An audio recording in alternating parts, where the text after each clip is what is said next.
producing factory.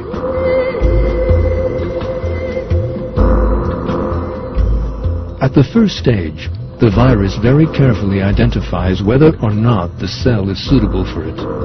It checks the cell out thanks to special receptors.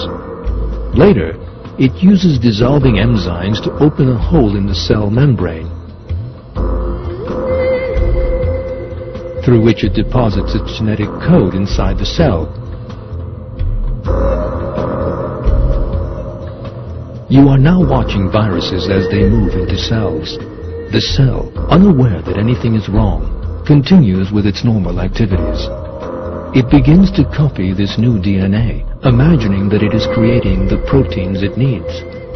Because of this clever strategy, the cell soon becomes a factory creating its own enemy. Shortly afterwards, the cell becomes full of viruses and explodes. The new viruses that are given off will continue to implement this intelligent reproduction strategy in other cells. Viruses are rather selective. Different types of viruses attack different structures in our bodies. Rabies attacks the cells which constitute the tissue of the brain. Various cold viruses head for the cells covering the nose and the sinuses. The mumps virus only infects the saliva glands in our mouth. The hepatitis virus settles in the liver. The flu infection is the most difficult for our immune system to deal with, as every year a new flu virus causes the epidemic. And every winter we encounter that virus for the first time.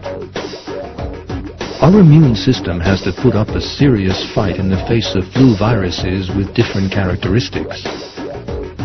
That is the reason for the production of a new flu vaccine every year. This deep freeze contains various flu viruses. Each container holds a generation of flu which gave rise to an epidemic in a different year. These viruses are still very dangerous. That is because they are not dead, only sleeping. If you warm up and inhale the 1980 season flu virus, you will fall ill.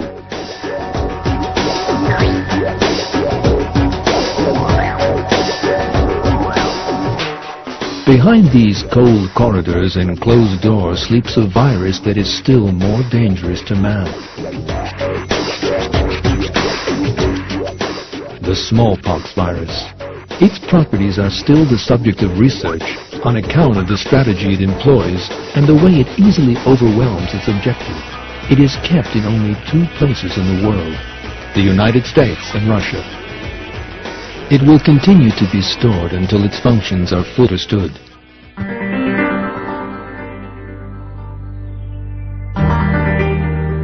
It is evident that viruses behave within a most effective strategy and plan. To such an extent, in fact, that the properties possessed by a virus are totally designed in such a way as to make use of the system within the cell. It is obvious that the virus has a creator who is also perfectly aware of the very complex working principles that the cell possesses. There is no doubt that this creator is Almighty God, who creates both the virus and the cell in which it will settle from nothing. We did not create the heavens and earth and everything between them except with truth.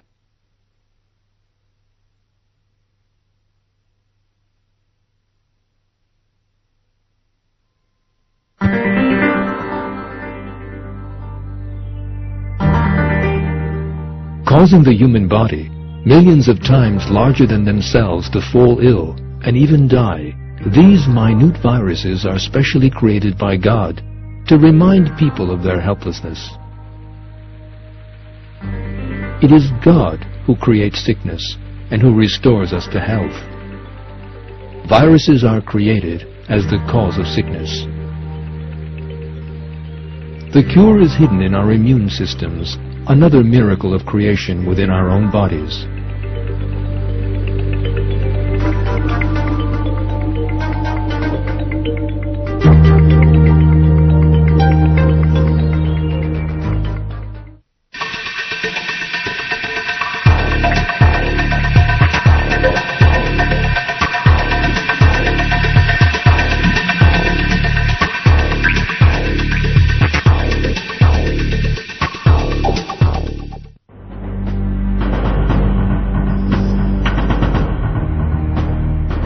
There is always a germ somewhere in our surroundings. If it happens to be a virus, then that means the danger is a serious one.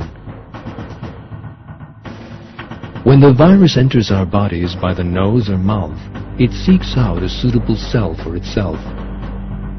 However, there is a defending army ready to receive it. The first units of that army to encounter the virus are the macrophages, which constantly stand guard in our bodies. In other words, the eradication units which patrol our bodies. Macrophages prevent an enemy from installing itself in our bodies by moving around between the cells. They have received special training to distinguish viruses from the cells of our bodies. Due to their structure, they can head for a number of targets and destroy several germs at the same time. They swallow and digest everything they perceive to be foreign, and then continue on their way. If the enemy is in such numbers as to overwhelm the attacking macrophages, then the macrophages secrete a substance known as pyrogen. This substance calls the entire immune system to arms.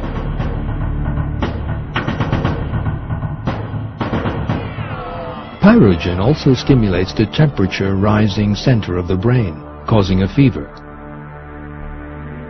A person whose temperature is going up will naturally feel the need to rest. He is thus prevented from expending his energy in any other way, and all the body's energy is diverted to the war. Before the war begins, it is essential for the defense system to have knowledge of its enemy and to gather intelligence.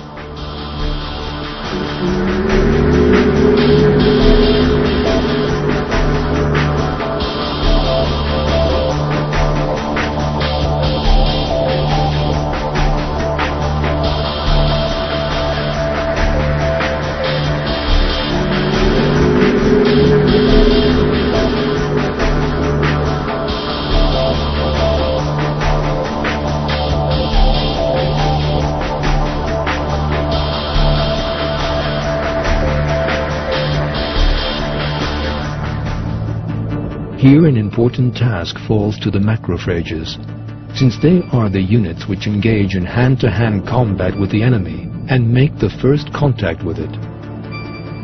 To that end, when the macrophages catches and swallows a virus, it carries a part unique to the virus as an information packet in such a way as to be recognizable from the outside.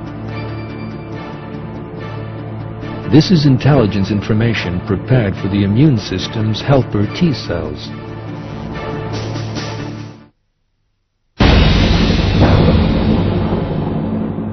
These rather dynamic units decipher and disseminate the intelligence regarding the enemy to every unit in the army. As soon as they receive the intelligence, the helper T cells first warn the other cells about the enemy threat. They give off a molecule known as lymphokine to do this. This chemical message is the war cry which immediately sends the other cells into action. Thus begins the production of antibodies in the B lymphocytes, which are waiting to neutralize the foe. Because of this strategic duty, B lymphocytes are like weapon-producing factories. The antibodies, produced by the analysis of the